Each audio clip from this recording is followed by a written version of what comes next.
నమస్తే, welcome to public court news. ప్రస్తుతం మనతో పాటు ఉన్నారు బీజేపీ సీనియర్ నాయకులు రామచంద్రరావు గారు. రామచంద్రరావు గారు, మీరు ఎందుకు సిబిఐ అంటే ఫోన్ ట్యాపింగ్ ఇష్యూను ఎందుకు సిబిఐకి అప్పగించాలని గవర్నర్ కలిశారు?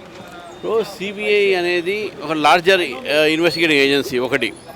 తర్వాత దాంట్లో ఇండియన్ టెలిగ్రాఫ్ యాక్టు, తర్వాత దీంట్లో ఈ ఫారెన్ పోయి అక్కడ ఎక్విప్మెంట్స్ కొనడం జరిగినాయి. ఇవన్నీ కూడా రకరకాలైనటువంటి ఒక చట్టాలు ఏవైతున్నాయో అది కేంద్ర ఒక చట్టం కింద వస్తాయి. కాబట్టి సిబిఐ దర్యాప్తుకు అది ఇంకా నిష్పక్షపాతంగా జరుగుతుందనేది మేము భావిస్తా ఉన్నాం ఒకటి.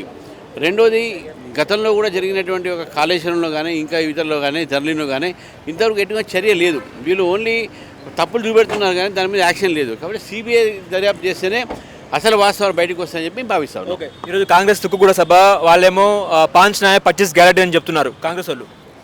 ఈ న్యాయాలు గ్యారంటీలు 100 డేస్ అయిపోయినాయి, ఏమైంది? 100 డేస్లో 6 గ్యారంటీలు ఏమైనాయి? ముందు అది తీర్చమని చెప్పండి. 5 న్యాయం లేదు, న్యాయపద్ధతి లేదు, వీళ్ళకు న్యాయం చేయడానికి అవకాశం కూడా రాదు. న్యాయం మేము చేస్తున్నాము, అన్యాయం చేశారు కాబట్టి వాళ్ళు పక్కన పెట్టారు. మళ్ళీ కాంగ్రెస్ ముక్త భారత్ అవుతుంది. ఓకే, రాష్ట్ర వ్యాప్తంగా బీఆర్ఎస్ రైతు దీక్షలు, నిన్న కేసీఆర్ పొలం బాట ఎట్లా చూస్తారండి? సౌ చూహే కాకే బిల్లి హజ్కు నిగిలి అని ఉన్నది.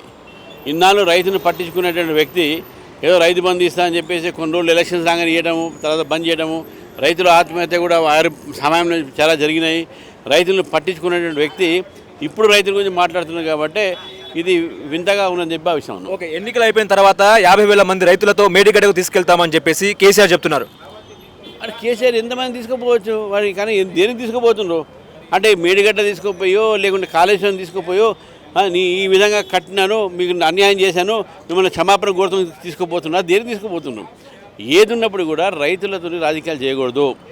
రైతులు మనకు అన్నదాత, వారికి న్యాయం చేయాలని మాట్లాడాలి. వారు ఏ విధంగా మనం రక్షించాలని ఆలోచించాలి. కానీ ఈ రకమైన రాజకీయాలను మేడిగడ తీసుకుపోతే అక్కడ తీసుకుపోతే ఏదైనా పిక్నిక్ స్పాటా?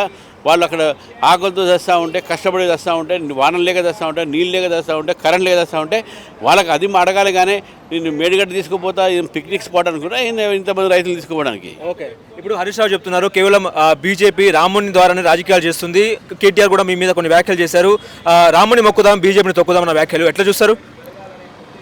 మమ్మల్ని దొక్కే నాదుడు పుట్టలేదు. ఓకే, భారతీయ జనతా పార్టీ తొక్కడం కాదు, మమ్మల్ని తొక్కే ప్రయత్నం చేస్తే వాళ్ళు భస్మం అయిపోతారనే విషయాన్ని గుర్తుపెట్టుకోవాలి. ఇది రాముడు రాజకీయం మేము చేయట్లే, మీరు రామరాజ్యం రాజకీయం చేస్తున్నాం. రామరాజ్యం రావాలని అంతేగానే రాముడు రాజ్యము ఈరోజు రాముడు రాజ్యం రావాలి అనేటువంటి, కానీ రాముడితో రాజకీయం మేము చేయట్లే.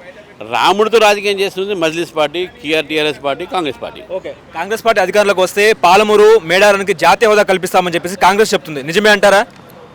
వాళ్ళు వచ్చేది లేదు, పెట్టేది లేదు. ఇక వాళ్ళు ఏం హోదా ఏమి చేసేది, ఆ హోదా సంగతి తర్వాత సంగతి. వాళ్ళు అధికారులు రావాలి కదా, మరి రాలేరని చెప్పి మీరు రారు అని చెప్తున్నాం. మేము భద్రాచలం ముంపు గ్రామాలను మళ్ళీ తెలంగాణ కలుపుతామని చెప్తున్నారు మేము పవర్లోకి వస్తే.